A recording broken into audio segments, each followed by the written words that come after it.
Guys, gimana jadinya kalau keputusan ekonomi terbesar di Amerika Serikat itu dibuatkan berdasarkan ego, bukan data? Jawabannya ya tinggal tunggu aja waktu Donald Trump bikin perang perdagangan sama Cina. Jadi gini, aku mungkin bukan ekonom, aku juga nggak belajar makroekonomi atau mikroekonomi ya, tapi ini aku sebagai orang awam, ya aku juga baca-baca lah gitu kan.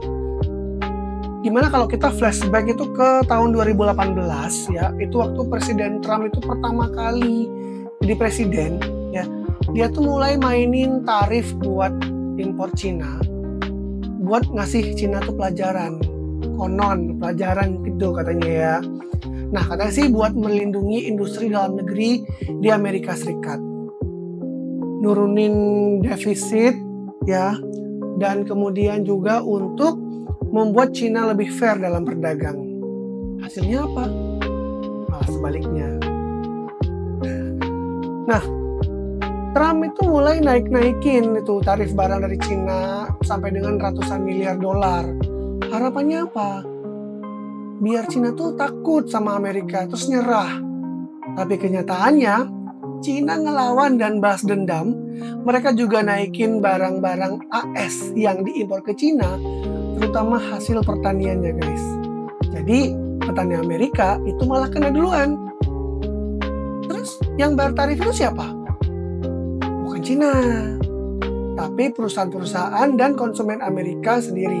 Karena barang itu naik harganya, ya, beban biaya nambah, dan yang paling sedih ya, manufaktur AS itu jadi nggak bangkit.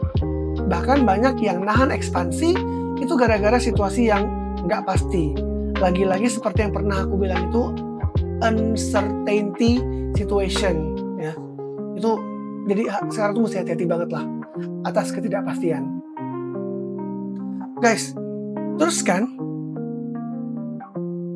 yang aku lihat ini ya, ini tuh udah bukan soal strategi ekonomi lagi, tapi soal ego gitu loh. Soal ego. Trump itu pengen kelihatan tegas, kuat, dan anti China, tapi dia nolak semua data dan analisa yang nunjukin tarif ini malah nyakitin Amerika ya. Amerika tuh tersakiti sendiri akhirnya. Yang penting dia bisa nunjukin ego lebih penting daripada hasil. Wow. Dan yang rugi itu bukan cuma Amerika guys, dunia juga ikut gonjang-ganjing. Perusahaan global itu juga mulai nyari jalan keluar untuk ketergantungan pada Cina.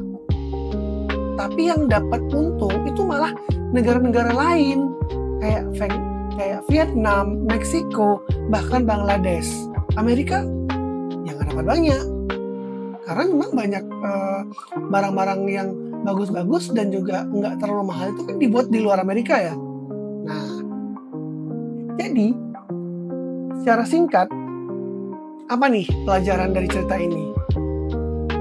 Nah, kalau yang aku baca-baca nih dari artikel di internet ya, strategi ekonomi itu apalagi di level negara sebesar Amerika itu nggak bisa loh cuma berdasarkan egoisko aja gitu, Trump, atau jargon kampanye bikin Amerika hebat lagi gitu. Itu tuh harus ada data yang fair, ada nalar, dan juga yang paling penting itu ada yang namanya mikir jangka panjang, bukan jangka pendek akibat ego. Terus gimana guys menurut kalian kalau pemimpin yang lebih banyak pakai emosi daripada logika?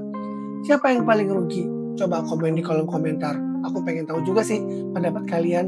Ya ingat ya, sekali lagi aku bilang bahwa aku tuh bukan ekonom. Aku nggak belajar aku tuh belum belajar makroekonomi atau juga mikroekonomi. Aku hanya berdasarkan informasi-informasi yang aku dapat dari sosmed, dari baca-baca artikel di internet. Jadi aku tuh kayak pengen aja gitu ngebahas hal ini gitu kan. Soalnya lagi nggak jalan-jalan sih, jadi daripada YouTube-nya kosong kan, mendingan sesekali bolehlah kita bahas-bahas kayak gini. Jadi terima kasih ya buat kalian yang sudah nonton video ini sampai habis. Jangan lupa like, comment, dan juga subscribe buat yang belum. Sampai jumpa lagi di video berikutnya. Bye-bye.